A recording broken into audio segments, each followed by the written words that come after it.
And here comes Milwaukee. Forbes another three. Oh, no! This is the Random Scrub Heat Podcast. Welcome back to the Random Scrub Heat Podcast, breaking our, I think, 3-week hiatus. Nothing good to talk about, but we got good stuff to talk about now, depending on who you ask. We have the Thunder from down under, back from his United States trip. We'll get to George in a second. We have Hot Take Harrison, and obviously, if you're watching on YouTube, which you should always be watching on YouTube, and you should download multiple times on the podcast apps because we get more downloads that way, we have Jess. Jessica Landsberg, the very first woman of all time to be on our podcast, and if Harrison Butler gets his way, it'll be the last. But I don't feel like making that happen. Jess, welcome aboard. Thank you so much for joining us to talk some hoops, maybe some other stuff. We'll get to George in a second. How you feeling today? You feel good? You ready to chat some hoops? I'm good. I'm excited. I've taken a little break from talking hoops too since the end of the season, and I'm honored to be the first woman on this podcast. I had no idea. I'm a trailblazer of sorts. It's a big achievement, not only for you but for us, and honestly for George too, because like we said right before we start talking about hoops now, George, as we know, he was on the last couple episodes too, but he was parading around Los Angeles naked, doing God knows what on the Pac West. He got COVID. That's kind of what happens when you're slinging around on the West Coast, right, George? How are you feeling? Because as Harry said in the pre-show, George has now brought COVID back with him to Australia, so he is patient zero. Is that right, George? I fought a big-ass rat to get into a cab in downtown LA. I won, but at what cost? I have brought COVID back down under. They have quarantined me in a place I cannot talk about. The government will kill me if I say any more. But I funny enough, I actually feel 100% better. I feel amazing right now. But I can't talk for shit, which is everything that makes me happy in life gone. So no, you know what? I'm happy to talk some hoops. I've got some great ideas. I've had some time to let the loss marinate in my head, and seeing all of these trade discussions and extension talks has given me an enlightened sense of happiness about the Heat, and we're going to talk about it. Well, speak for yourself, because I haven't been very. I haven't missed you in any capacity, LJ. Well, the feeling on our Rocket League. Our Rocket League games. It's all mutual. It's all mutual. We'll play some more Rocket League. Don't worry. But I guess let's start with some NBA Finals preview. Two teams that are actually kind of fun to watch. Heat Twitter might come after me for saying a positive thing about the Celtics, but I swear to God that's where that stops. Jason Tatum finally got called for a couple push-offs in that Indiana series. Maybe that'll stick. I don't know. I'm kind of excited about that. But the preview now, we can say it, because this will be posted tomorrow morning. It's Dallas Mavericks. The first time the Mavericks ever made the finals when they're not playing the Miami Heat. They are playing the Boston Celtics in the 2024 iteration of the NBA Finals. How much, I think I froze, but how much does your happiness really like bend to in the Dallas Mavericks hands? And anyone can take it. How do you feel about the Mavericks holding all your happiness?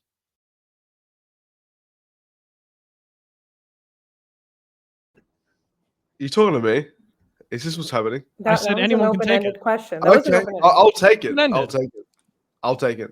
If the Celtics win the 2024 NBA championship, you're going to see a very, very unhappy kangaroo down here. All right. I will buy into the Australian propaganda. This Wombat will be very fucking pissed off because they kind of suck. And I've seen it time and time again. The Pacers took them to the end of the game 3 times in a 4-game series that should have been a lot more competitive. They haven't had a challenge, and they versed injury after injury after injury, and it makes me sick. We've had a lot of, fraudulent NBA championships in our time. Not talking about the Heat's fraudulent championships. We're talking about other teams have had their share of fighting against injured teams. But this is something new. This is something catastrophic, it feels like. Like, how do you nearly lose a game to an Indiana Pacers team without Halliburton. I don't know how that happens. And Twice. they should have won. They should have the series should still be going. It should have gone to nearly 6-7 games if they actually knew how to play fourth quarter basketball. I think that if the Mavericks don't win, it's going to be a very, very long time in hell in this offseason. That's all I'm going to say. Yeah, we're going to have to stay off of Twitter 100%. If like Code Red, what's like a worse version of Code Red? Harry? Code Black, right? Yeah, well, Or you didn't hear that from me. Code Blue. Let's go with a different color so Hey, Ricky doesn't come after us. All right, Code Blue is bad. Someone's dead. Yeah, exactly. How do you feel? How do you see this NBA Finals going?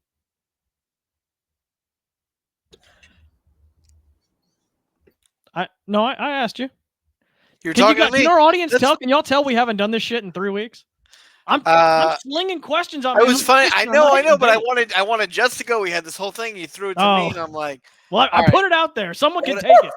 Fine. Nibble. I threw a line in the water. I'm fucking crying. I am crying in laughter. Don't cry. You're gonna die. You need the liquid. He's right. The finals are simple to me. This Boston team is very, very fraudulent. I understand that they had a lot of close games against the Pacers, and there's probably an argument that the Pacers should have won 3 of those 4 games that they got swept in. It was one of those close sweeps where you feel really bad as a team that loses. I think if the Celtics get in close games versus a team like the Mavericks, which have 2 elite closers in Luka and Kyrie, they are not going to be winning these games. They're going to crap their pants as an ode to my man, Paul Pierce, the ultimate shitter, the ultimate crapper. They're going to need depends. They're going to have doo-doo running down their legs. Not really worried if the games are close. Obviously, if they can manage to keep the games far apart, blow them out, which is what they kind of did in the regular season. They had a ton of games where they sat guys in the second half of the games. They'll win. But it's just no one really likes the Celtics outside of Massachusetts. All of their fans are insanely stupid to listen to. It's Bill Simmons, Kevin O'Connor. It's that other Portnoy. That fucking Barstool Sports piece of shit. So it's a bunch of sexist, racist, horrible people.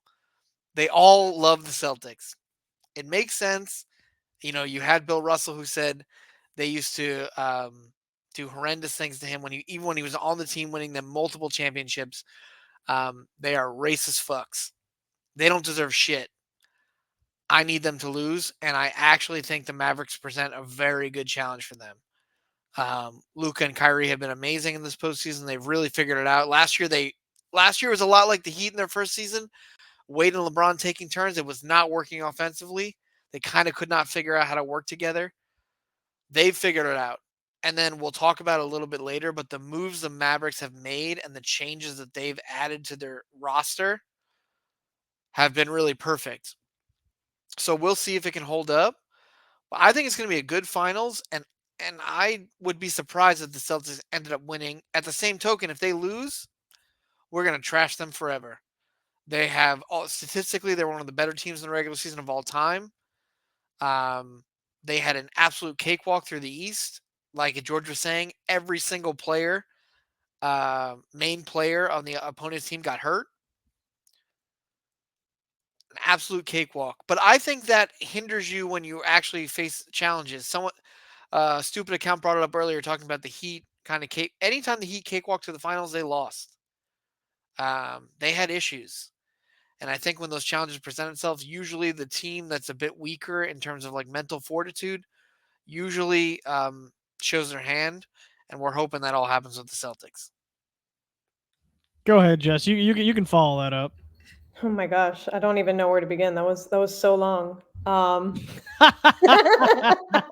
So, well, let me start with this on the whole racist and whatever topic. My uncle, who I love very much, he's been living in Boston for like 30 years, and he refuses to root for the Celtics. So he's an OG. He's originally from Miami, Coral Gables guy like me. So that's number one. Number two, there was a great tweet the other day of a guy like pouring bleach on himself, which would kind of be the reaction if the Celtics won the finals. And I didn't even think that was like hyperbole. Like I would actually be depressed for a little while.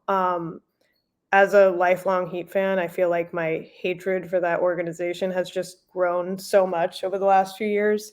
Running into them in the Eastern Conference Finals, I feel like that hate is just like growing. I happen to think that Tatum is fraudulent. I think he's been carried by the likes of Derek White and Jaylen Brown, who can barely dribble, and occasionally Drew Holiday when he decides to play and or show up. So I just think he's been super disappointing. And like you guys talked about, like those two very, very close games against Indiana without Halliburton was really like pretty much as bad as like giving up a win against the Heat when we had actually nobody. And we all got excited for like a split second there. So yeah, it would suck immensely. I think, like you guys said too, they have a different challenge against the Mavs. I think that Luka and Kyrie duo is, number one, very difficult to guard.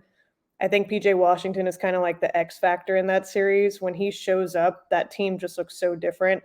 And on top of that, like obviously that meme the other day was funny, but they have such great chemistry on that team. And I think that's really important because I feel like the Celtics, like as much as they look good at really good at times and kind of like play in unison, like they just don't look totally like cohesive. And I think you see that a lot more when you watch the Mavs play. When PJ Washington decides to just drop 25 points on any given night, he's hitting those clutch 3-pointers, makes a huge difference. And then like size-wise, I did want to also say, because I'm sure that there's a bunch of Celtics fans out there saying, oh, we're missing one of our best players with Porzingis. Porzingis was averaging 12 points a night. He really wasn't doing much, so I frankly don't want to hear that. I'm sure that'll be excuse number one if he doesn't come back for the finals. I don't know what his injury status is, but I'm already like preparing myself for the BS that I just don't want to hear. So anyway, I think they match up in an interesting way. I was starting to think a little bit about the matchups, which maybe we can talk about.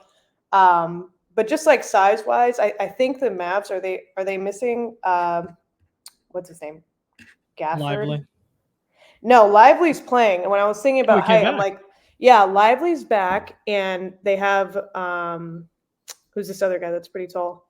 Kleber. Kleber's back now too. And he was the one in the meme that they were yelling at to come over to the huddle. Yes.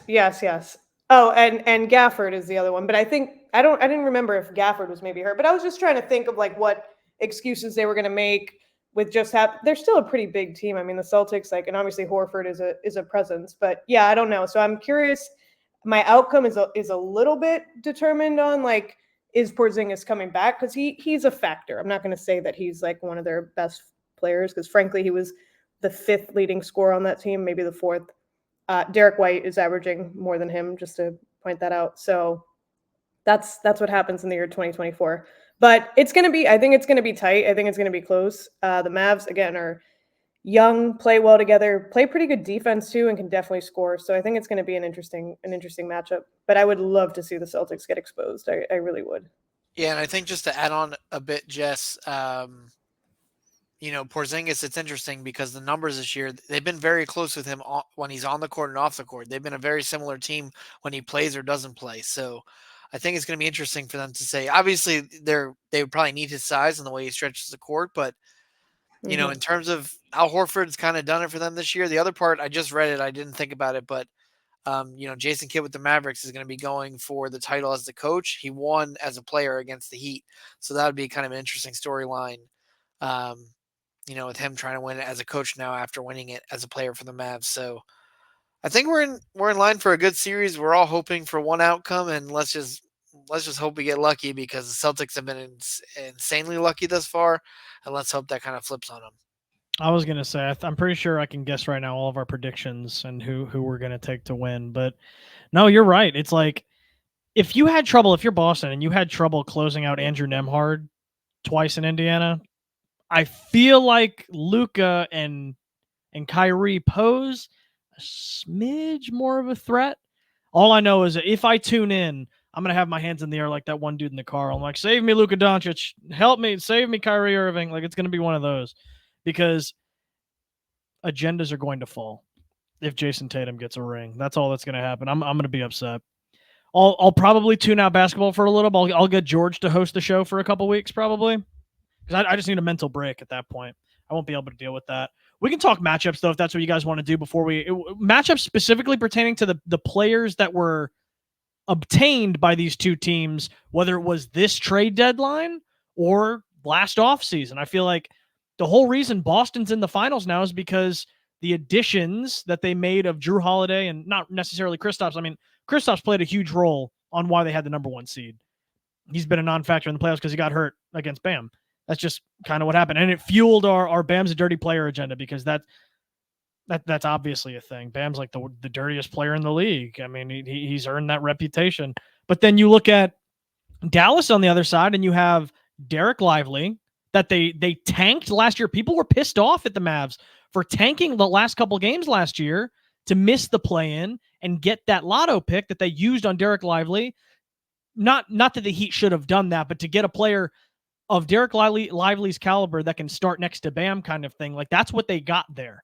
And that's helped them immensely, not to mention the trade deadline addition of PJ Washington that I'm pretty sure when all of us saw the notification go through a couple months ago when the Heat got Terry Rozier, I don't know about y'all, I was praying to God, any higher deity, that PJ Washington was going to be a throw-in that deal, because we all knew what a stretch big could do for the team, and they didn't get PJ, and now you're seeing what he is capable of in a system that's not the Charlotte Hornets. No disrespect to my Charlotte Hornets, but that's basically what you're looking at. Those are the additions that have really propelled this team, both of these teams, I should say, to the pinnacle of where they are now. So I want to go around, Jess. We'll come back to you.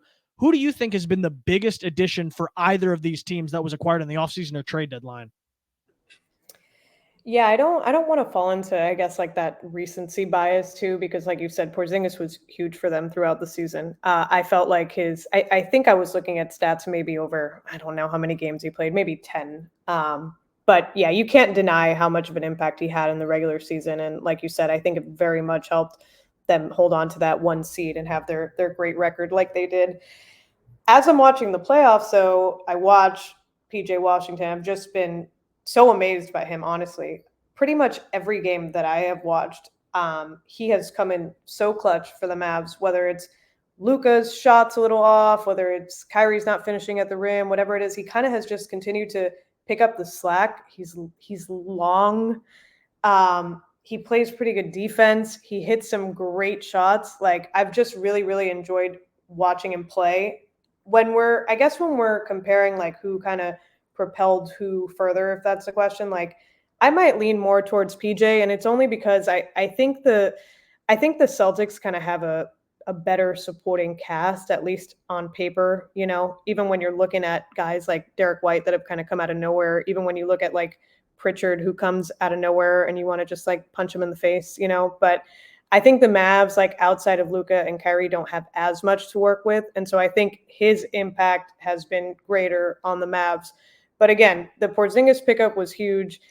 The Drew Holiday pickup was pretty big too. I honestly I feel like I expected him to play more and maybe have a bigger impact, but it's there nonetheless. But I'm gonna pick PJ Washington because I just think he's been so impressive, and I think he's gotten them out of some holes that they've dug themselves to in some of these games.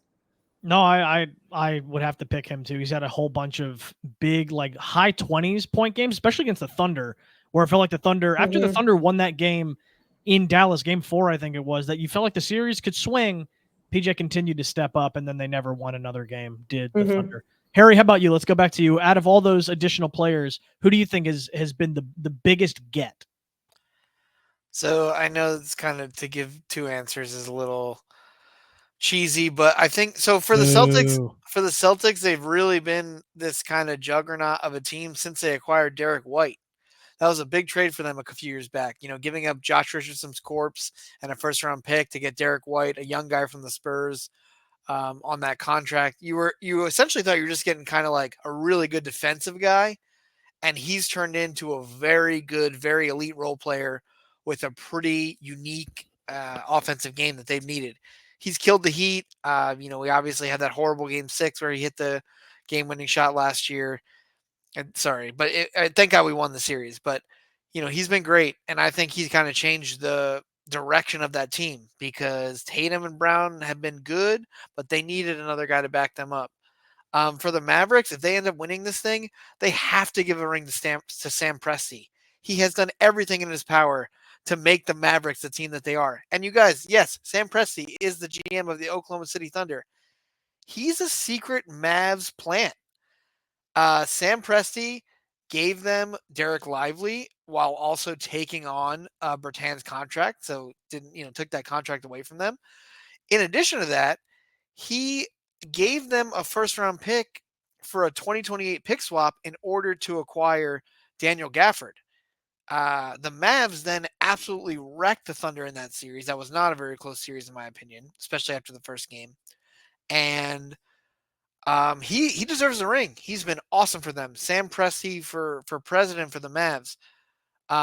Those moves, we talked about them. Jess addressed it, but basically, for the Mavericks, getting those three bigs has changed the direction of their team. Three guys that all play very differently, do different things. For Washington, it's a great guy that can space the floor. But those three guys have changed not just the now for the Mavs, but the future. Those are great guys to have under contract at their contracts going forward. Those are great moves by a young GM that we all kind of questioned with what they were doing last year. I'll have to say again, the Mavericks decided last year the playoffs were not worth it. They wanted a top 10 pick. If they had dropped out of the top 10, they would not have kept their pick. That was a smart move. Who cares about losing in the first round if you can use that to acquire a guy like Lively, who now they have under contract for 5 to 8 years. But playoff experience. I'm sorry.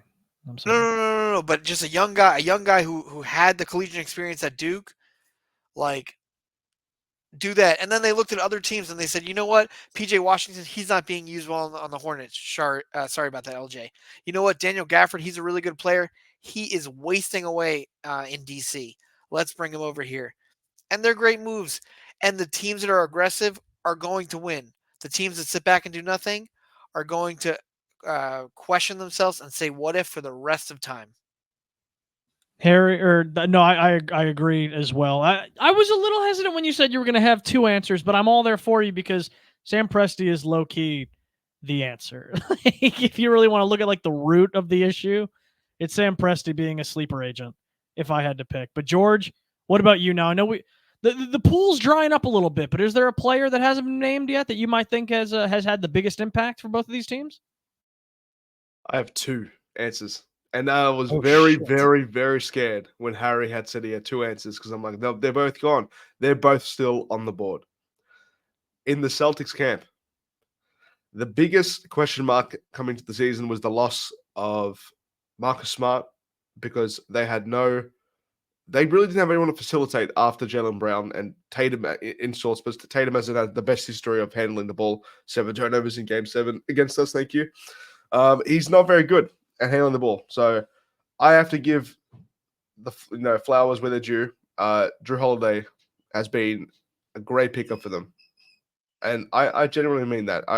Drew Holiday is one of those players where I can hang my hat and sleep easy at night knowing that he's facilitating, he's playing defense. And he's done it all season long. He's like the first season Kyle Lowry version, that we used to have in Miami when we haven't had the best relationship with Kyle Lowry, but he did play nearly every game in that first season. What are we laughing at? I'm trying my best here, okay? I'm trying my best here. That's what we're laughing at. I hate yous. We were waiting. You just got the COVID on the microphone.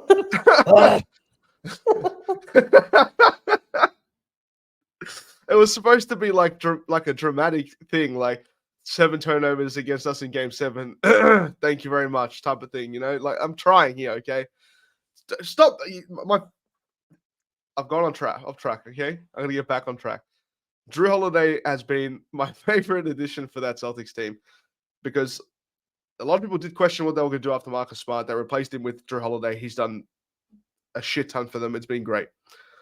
On the other side, I was the proprietary owner of the what's his name? Now I've forgotten. Jones and Gafford fan club, trying to get them both to Miami because it's not Trey Jones. Who's his brother? Tyus Jones. The Tyus Jones and Daniel Gafford fan club. That's what I wanted in Miami for that first round pick, was to get them both to Miami. The Mavs already had Lively at the time, who had already missed a whole bunch of games due to injury, had already proven that he was a very good player. But if he had to go in there in all these series and go there by himself, it would have been, in my opinion, a much worse situation, because anything happens to him, you're starting to like lean on Dwight Powell again, trying to lean on Maxi Kleber again, which is just nothing short of abysmal. Like that, they are not good players. I don't care what anyone says. They're not good. They're fine in the role that they're at now, at the end of the bench, because you bring them in for 9 minutes at a time, fine.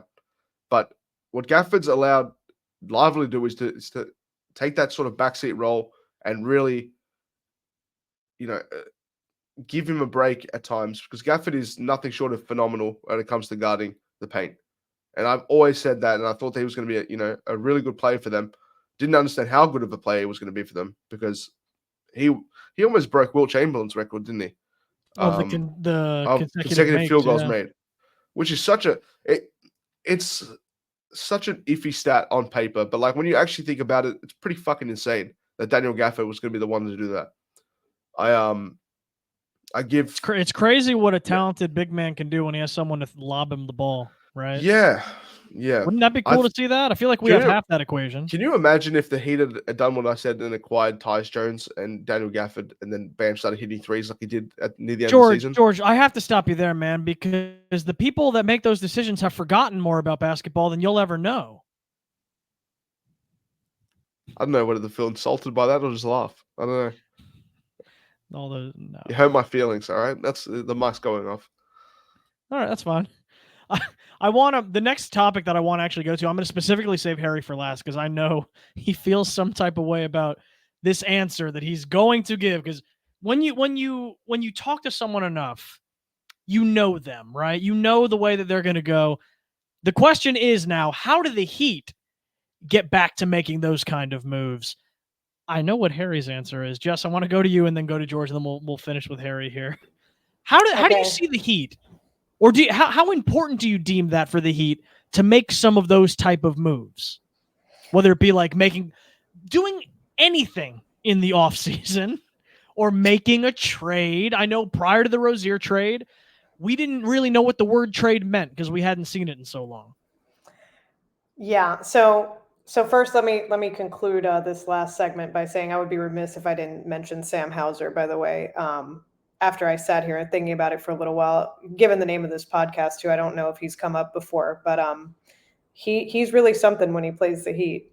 So shout out to him. He's going to be the next Derek White. If Derek White ends up somewhere just killing people with these, all of a sudden becoming the best 3-point shooter in the league. Anyway, now transitioning over to our train wreck of a team.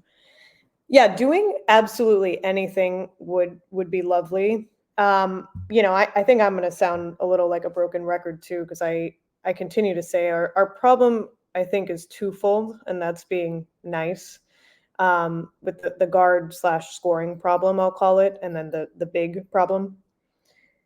The guard problem, and here's something, when I've been just kind of monitoring the Twitter situation over the last few weeks, I think people have also had a little bit of recency bias too, in the sense that Terry was out so long that I think Heat fans were starting to forget the impact that he had while he was playing. I'm not gonna lie, I was one of the haters very early on. I was like, Terry, that's the move we made. Had a slow start, obviously, and then I thought he was phenomenal, and I continued to tweet ruthlessly at every Kyle Lowry supporter and said, how dare you even try to compare the two? The impact is just unmatched. And frankly, I thought Terry was doing everything that we wanted him to do, and even maybe more than we expected him to do once he got here and once he started to get in a rhythm. And unfortunately, right before he got hurt. So I feel better about the guard situation. You know, another like narrative that I felt like I kept seeing was everyone's like, oh, like, you know, Lowry's gone and it didn't fix anything. I think it certainly fixed something, but at the same time, I don't think any Heat fans were here saying, oh, once we get Lowry off our team, we're going to be competitive. We got to start small, okay? We addressed one issue, which was get that man so far away from this team for the love of God. At least that was my standpoint. I think we did that, and I think we certainly upgraded there. So now that doesn't take away from the fact that this team continuously struggled to break 90 points in today's NBA, where teams average well over 100 points a game. It was abysmal. I mean, watching this team struggle so badly to just put the ball in the basket, it was like really, really difficult to watch. So I think, you know, to just like dumb it down, we have just a scoring problem. And that's why on the one hand, I'm all about the Donovan Mitchell move. And I think that that's pretty much the only move that you can make without a secondary move, if that makes sense. I almost feel like it would be a Band-Aid enough to maybe not have to address the wing/big problem right away. But again, unlikely if we're going to be realistic, you know, cynical Heat fans like we are. Do we really expect it to happen? I'll leave that up to each of you and your wishful thinking and whatever else. I am by no means an optimist, and I'm sorry to the fans out there because I'm not going to sit and tell everyone what they want to hear. But I did just want to say, on the one hand, I think that's a move where you can make a single move and it have a great impact on this team.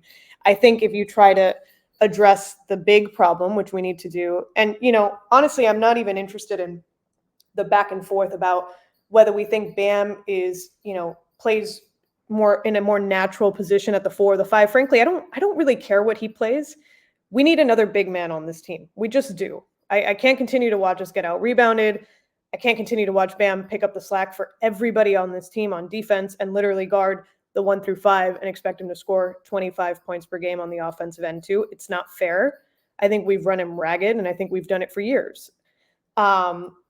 So, you know, like we were talking about before this started, I'm a big Aaron Gordon fan, and I use Aaron Gordon almost as an example too of just like, I watched him play and I'm like, God, can you imagine like just finding like a big that can stretch the floor and play alongside Bam? Like, I don't know why that's like just such a like fantasy for a bunch of us Heat fans who are like, why can't that just like life could be so much simpler? I think is kind of like what goes through a lot of our minds. And I just, you know, you can't have the 6'8" guy do absolutely everything and be your one big man, really, because we're not going to sit here and talk seriously about a, you know, Kevin Love in 2024. I love Kevin Love, but I'm just saying, if we want to be competitive, if we want to be serious, if you want to compete for a ring like Heat culture is all about, you got to do something. You got to do something. You can't leave Bam out there by himself. If you want to make 2 smaller moves, I'm good with that too. But again, I think the most important things are we need to address the scoring problem, and we definitely need to address a long wing/big man problem. I agree. No, it's funny you said the Bam thing that they're running him rampant at the 5. In the regular season of Jimmy's first year here, they used him as the 4 mainly, and then they transitioned him to the 5 for the playoffs, and that worked because they had a Jay Crowder type, obviously not the height that you want, but he was physical, right, to compensate for the height disadvantage, and he was shooting an ungodly % from 3, which is really a huge reason that propelled them through that playoff run to the finals in the bubble. But if you can replicate that, whether it be overcompensating for the height with strength, or you just get someone that's literally that tall that can stretch the floor at a reasonable clip, not like a Porzingis. Well, I guess like a Porzingis really, but doesn't have to be that. It can just be in that stratosphere, I guess. Then you can kind of afford to make a lesser move, probably a Trae Young type move. I don't want to get too much into Trae and Donovan because that's supposed to be next week's topic. But to your point, yeah, if you want to go all in, push all your chips in, it's Donovan. If you want to try to fill a couple more holes, apparently Trae Young's value's in the gutter. So I don't know why that is. It's like, it's probably because his recency bias and he hasn't done anything in the last like 2 to 3 years, really. And the whole Miami Heat series against him really just tank. I think that's where the tank really started, from when the Heat had that poor dude in a jail cell. But George, how about you? What are you kind of seeing here for like how the Heat kind of get their way back to where the Mavs and the Celtics currently are? I think it's too far gone. I won't lie to you. I'm Oh, thank you. Thank you. I'm firmly in the camp that the roster as it's currently constructed is not meant for winning championships. I think it's meant for great runs of short surge of powers. I'm just not convinced, and we're also looking down the barrel of having to choose between one Hayward Highsmith and one Caleb Martin, which is insanity to me. And we probably can't even sign Caleb Martin for what he wants. So we're forced into the camp of trying to go get Hayward Highsmith back, which I like.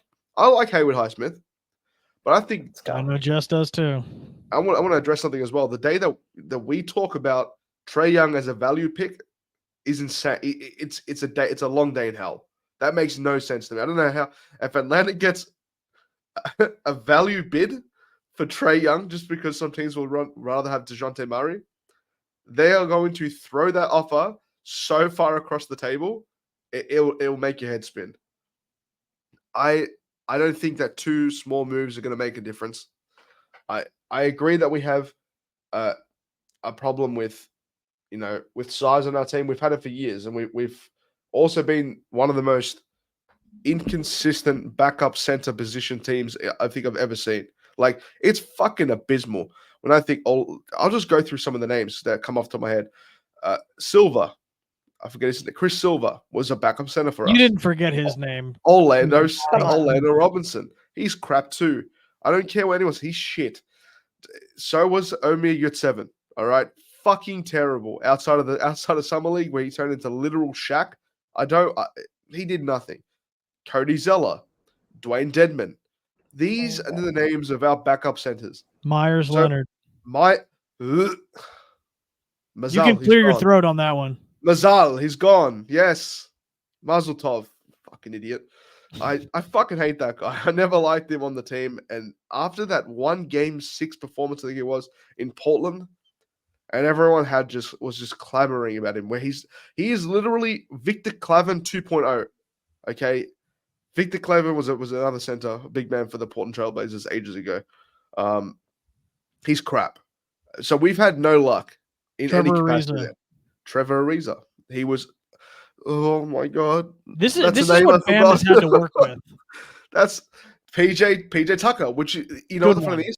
That's the only pro you've listed. We talk about PJ Tucker like he's Christ himself, because he was the only one that came into this team and was like, fuck it, I'm offensively rebounding and I will sit in the corner when I want. I was so glad when he joined the team, and was so upset when he moved his $23,000 sneaker collection to Milwaukee. It fucking annoyed the shit out of me. But going back to the point, I think the team is too far gone in its current construction. I don't think you can plug two or three holes. It's a sinking ship. We are on the Titanic. You are not going to chuck a rag in a fucking hole and then hope to God it's going to work. There is a problem with the bench. There's a problem with salary structure. There's a problem with big man depth. There's a problem with starting big man depth. You know, there's a problem with playmaking. There's a problem with Tyler fucking Hero not staying healthy. But George, I have a quick question for you, not to cut you off, but don't you think that a Donovan trade hypothetically would require a sort of overhaul of the team anyway, with what you'd have to give up? But that's the thing. I'm in the camp where you have to make if you're going to make a size of that magnitude, I am a no holds barred back type of guy. Throw them Jaime, throw them what's his name, Hero, throw them Harkers if they want. I don't give a shit. Throw them Jovic. I don't have stock in that camp. You know what I mean? Out of every one of those players, keep Jovic, please. Like, if you're going to keep one, keep Jovic. Chuck your 2 picks in there. Sign and trade someone. I don't give a shit. Like throw it out, because you're gonna have to reconstruct the roster anyway.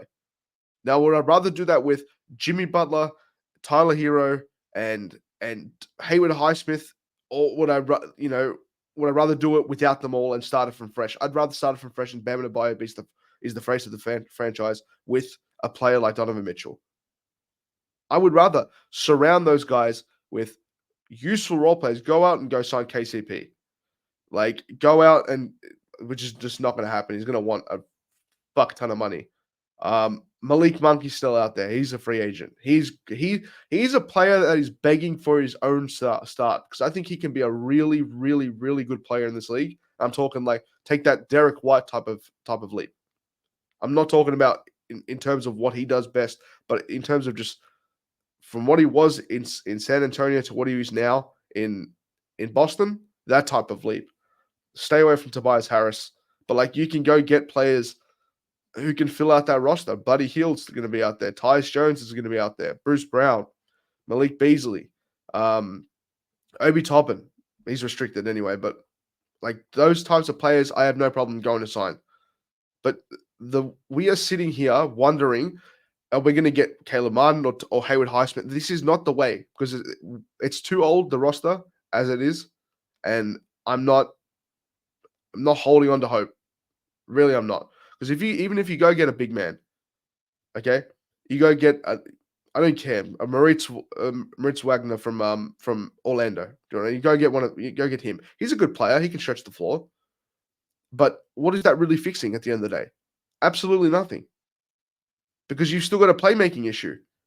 Because Tyler and Terry, very different, but different, but same. This is what my grandmother used to say.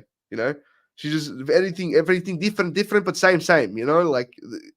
Oh yeah, old Australian. It's the same fucking shit. You've got two offense-minded players trying to run a position that they cannot fucking fill. Yeah, no, that I think your grandma in that old Australian proverb got it perfectly right. Greek, same thing. Shut up. But it's same thing. Harry, now for your magnum opus, right? If the Miami Heat are Citizen Kane, this topic is your rosebud. What do the Heat do to get back to where they are here? What moves should they be making? I want you to land the plane. I'm on the runway doing this. Go ahead. I mean, this is not PC at all, but I'm going to just say it. Like when Haywood Highsmith left practice last season and ended up, accidentally amputating some guy's leg. That was a game, Harry. A game, car, whatever. That was the end of this Heat build. Everyone should have taken that as this is the end.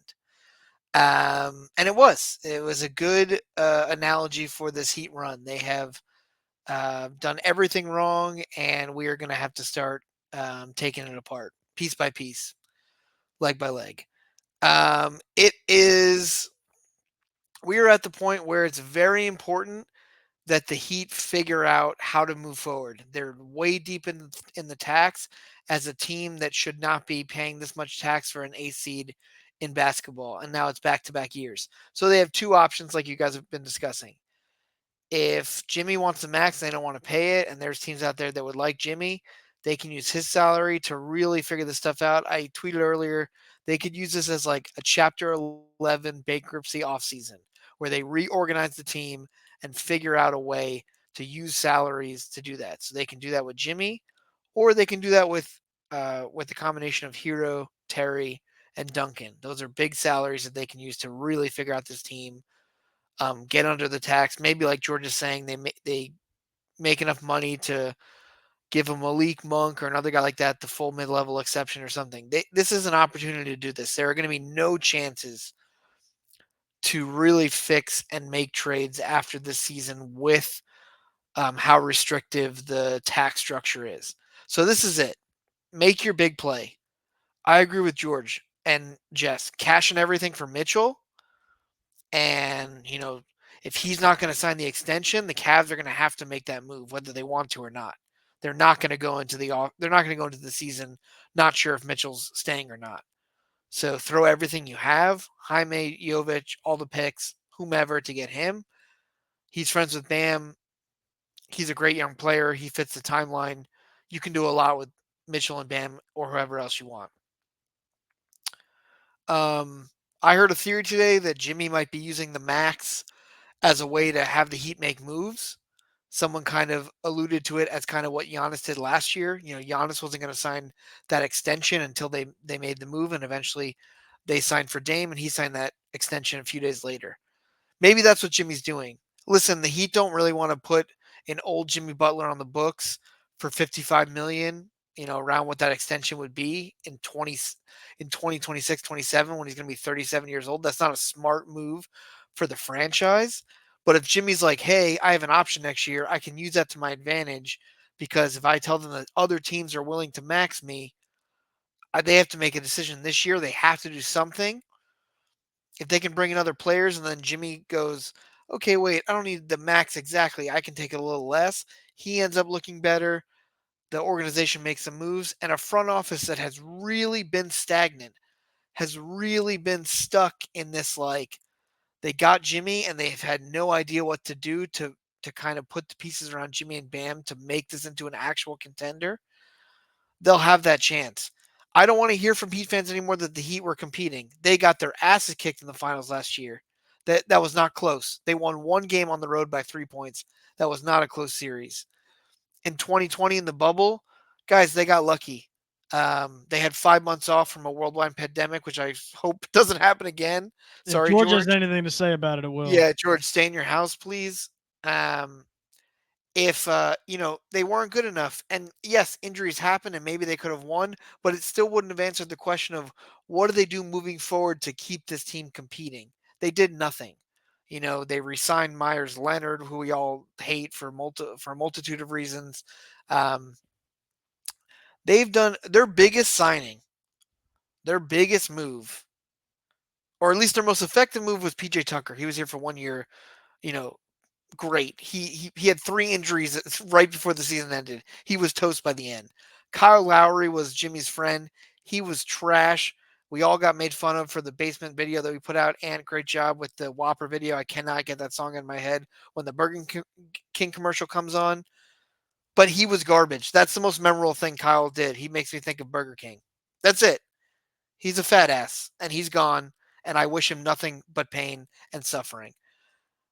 We have done nothing since we got Jimmy. We were lucky to get Jimmy because Wade said, come to Miami. It's where you want to be. They'll respect you. They think like you. So we pulled off that great move when we were kind of struggling. We've done nothing since. We have brought in no one to help Bam. Bam never has an easy basket. This is it. You got the draft coming up in what? We're less than, it's just about 3 weeks, a little over 3 weeks away for a 2-day draft for some reason. Idiotic. Don't get me started on that. This is the time. I don't care what the move is, but move one, we all agree, Tyler Hero off my team. Done with Tyler Hero. Down with Tyler Hero. We've been trying to tell you for a while he's garbage. Let's move on. He's number one. Get him off the team. Once he's gone, figure it out. Is it time to move Duncan finally? Drinks are still on me if we do that. Is it time to use Rozier's contract? Because I think, just saying, he did play better once he figured it out. It's still a valuable contract in the NBA with everything spiking and the salaries going up. Can we do something with him? Can we use the picks? Hey, 15 isn't an awesome pick this year, but is it going to land on a guy who could really help a team that needs to start over? And what are these moves? Because if we run it back for year 6, I've told LJ, he doesn't have to believe me. I told Royal, he thinks I'm full of crap. I'm done. This is going to be my last pod. I'm tired of them. And they're tired of each other. And we're tired of mediocrity. We're in this cycle of mediocrity. Let's move on. Use whatever tools you have. Cash in all your chips with or without Jimmy. Let's make this our last stand and let's get this done. I don't care if we win. I just don't want to keep having all these what if, all these questions when the season ends. Let's give it our best shot. Let's end it where the Mavs and the Celtics are, and let's see what we can do in the finals again. And let's bring another one home. We need number 4.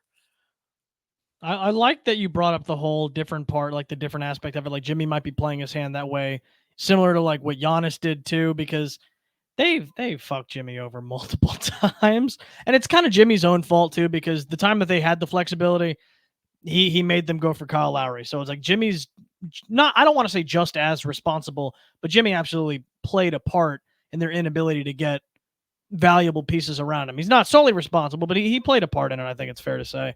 But Donovan is definitely the whale. Like that's, I before we end the pod, I want to go around and do quick hitters on what you guys would do with Jimmy's extension, because I wanted to get to that, but we're running a little long, so I don't care. We don't have to talk all about it. Each one of you can kind of do a quick hit on, do you think that Jimmy gets that extension or any caveats behind it? Because I'll give mine right now.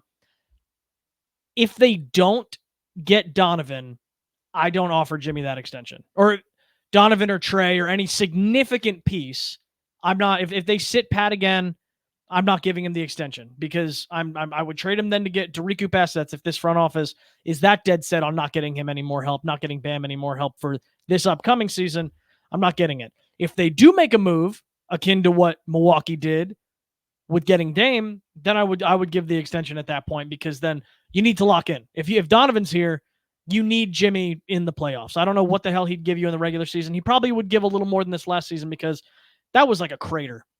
And Pat made an effort to talk about that in his press conference where he went after Jimmy.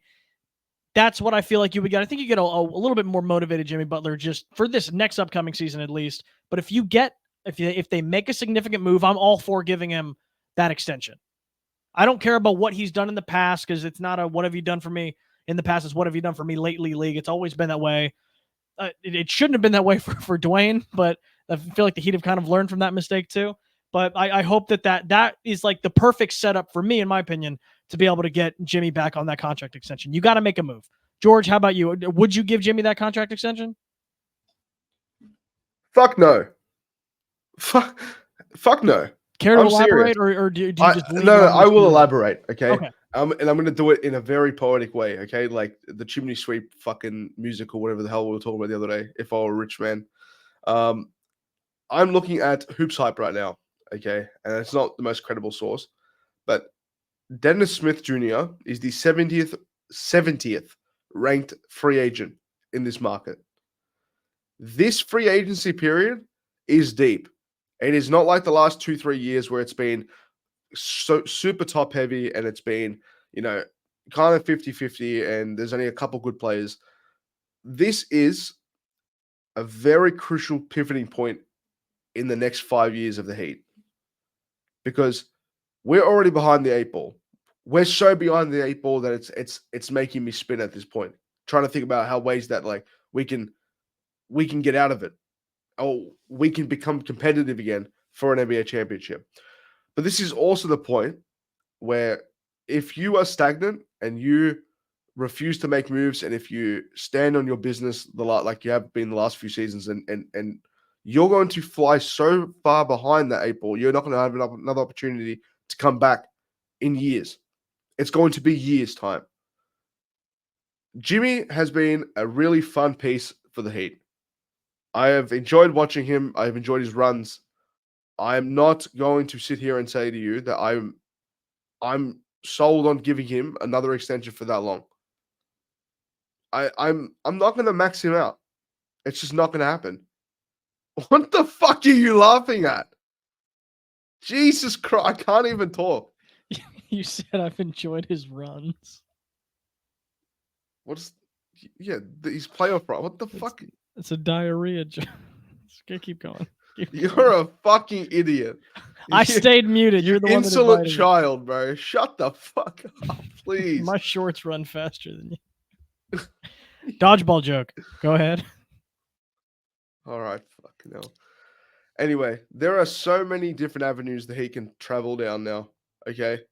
And I'm not about to sit here and say that giving Jimmy Butler $60 million a year is going to fix anything. I don't care. I don't care. If he is posturing with this whole max extension talk and trying to get other teams interested to push the Heat to do something good, that's a good thing. I accept it. But even after the time, if they decide to make a move for something like a Donovan Mitchell, I am nowhere near against them saying, okay, thank you for giving us that push, Jimmy. Now fuck off. We're trading you to Golden State for Kuminga and I almost said Kumingas, which is Porzingis and Kuminga put together. Moses Moody. Yeah. Kuminga, Moses Moody, Chris Paul for, because then he can cut him because he's, I think $30 million of his deal is non-guaranteed. So I would trade him to the Pelicans and go and get Ingram, and then put Ingram Donovan Mitchell, and shut up, LJ. I would get Ingram and Jose Alvarado over Jimmy right Boo now. this man. All right, Boo! George, that's it. Jess, what is your prediction?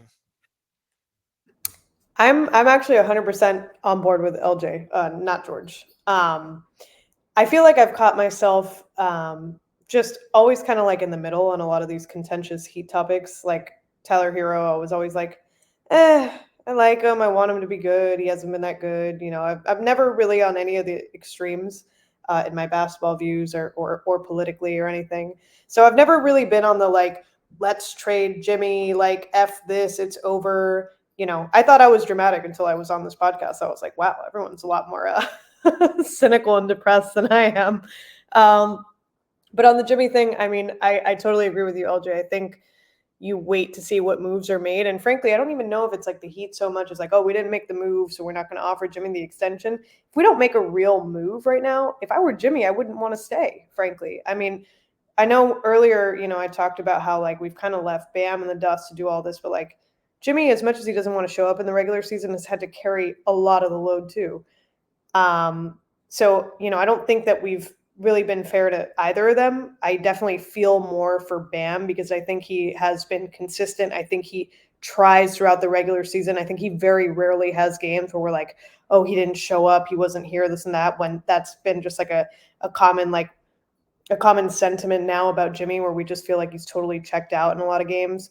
So I totally agree with you. I think you wait, see what moves can be made. I'm a little concerned that we're not going to make that big move that we want to happen. And then frankly, I mean, I wouldn't be surprised if Jimmy's just like, well, you know what? Without a real move, without really taking this seriously in the offseason, like why would I want to stay? And then on the flip side, you know, like let's say we do something. I think either way, I think that press conference was really important.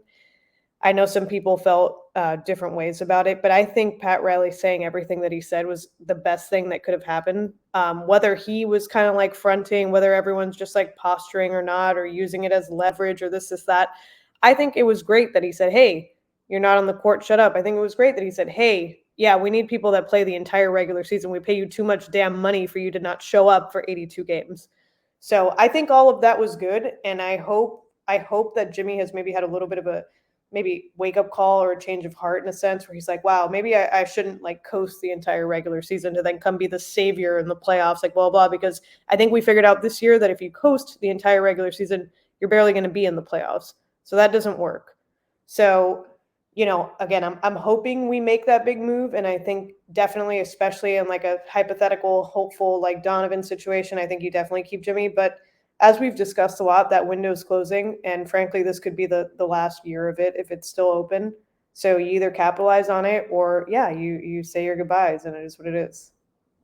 It's a good bow on it, Harry. How do you kind of feel on it? I feel like you're probably leaning a little bit more towards our I have a ideology feeling. rather than Yeah. George's. Yeah, I mean, I don't even know what George is talking about. His throat's sore. He needs to rest it. That Yeah. throat's been taking a pounding. I think I was like nodding. Everything Jess said sounded like exactly how I feel. I think you kind of need to like. No one wants to hear "be patient" kind of thing, but I think my predictions would go something like this: Tyler Hero's got to be off the team. That's got to be the first move. So figure out what move makes sense using his contract, and you know what you have to do to kind of move him around to get one or two guys that make more sense than him. And I think from there, that'll kind of determine what they want to do with Jimmy. I think you wait on Jimmy. Jimmy's going to be eligible for this extension come July, so right around when free agency starts. You don't need to give it to him. Like, if the rumors are true and Jimmy doesn't want to leave Miami and he's using other teams as leverage to garner the max, take your fucking time. If worse comes to worse and they don't make moves and they're sitting with another variation of this team and maybe you're starting to get some smoke midseason that Jimmy wants out, move him at the deadline if that's what it takes. But like, take your time, build the team that makes sense. The East is totally up for grabs. The Celtics are going to be a year older next year. They're going to have to make a lot of tough decisions with Tatum up for an extension. Yes, teams from the East will be coming back. You kind of are interested in what the Pacers do because I did like their team. You're interested in what the Knicks do with all their picks, but the East is wide open. If we were out in the West, I would say, man, trade Jimmy, tank. Let's see what happens. But it's wide open in the East. Make the moves that make sense. Move off of Tyler Hero. like Jess has been saying for a while, like I've been saying, I think basically since he won Sixth Man of the Year, he had more value before you extended him. He's not the player you need him to be. He's going to do better on a team where he can take 25 shots a game. And where there's not a lot of pressure on him. As a starter on the Heat, he's not the guy. Let's move on. Like George was saying earlier, let's find actual legitimate big men that make sense, both backup and guys that work with Bam. Jess also mentioned that early on. Like, get functional size, I think, is really what the Heat need. Size that makes sense in a league that's continuing to get bigger and stronger. Look at the teams that are left. They're huge. Even the Celtics, where like you wouldn't say, besides Porzingis being, they don't have a ton of like big men per se. All those guys can play up. All those guys can play above their heights, above their size. We can't keep getting Publix bag boys and Aldi grocers and hoping it's going to work out for us. It's time to move on from this model. It's not working. It hasn't worked. And as close as the Heat have gotten, as good as the run was last year, as great as they've probably made us felt at certain points, this isn't it. It has not been successful because they haven't won when given the opportunities to win. And it's time to start winning again. I don't know where the cutthroat Pat went. I don't know where the cutthroat Heat went. Bring that back. Stop being scared. What are you afraid of? Winning? Fuck you. Let's do it.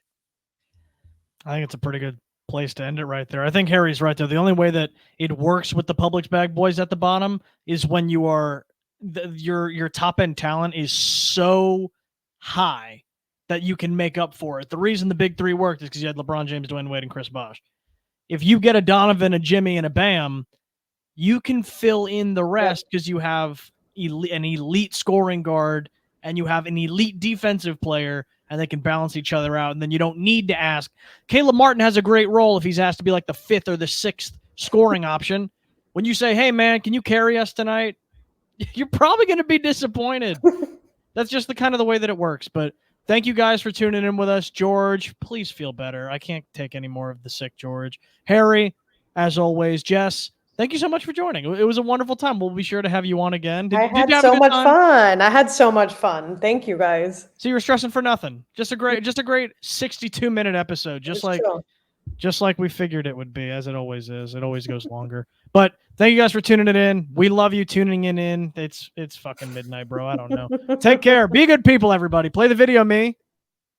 Need a stop and a rebound. Fournier for 3. Oh, my. That was the Random Scrub Heat podcast.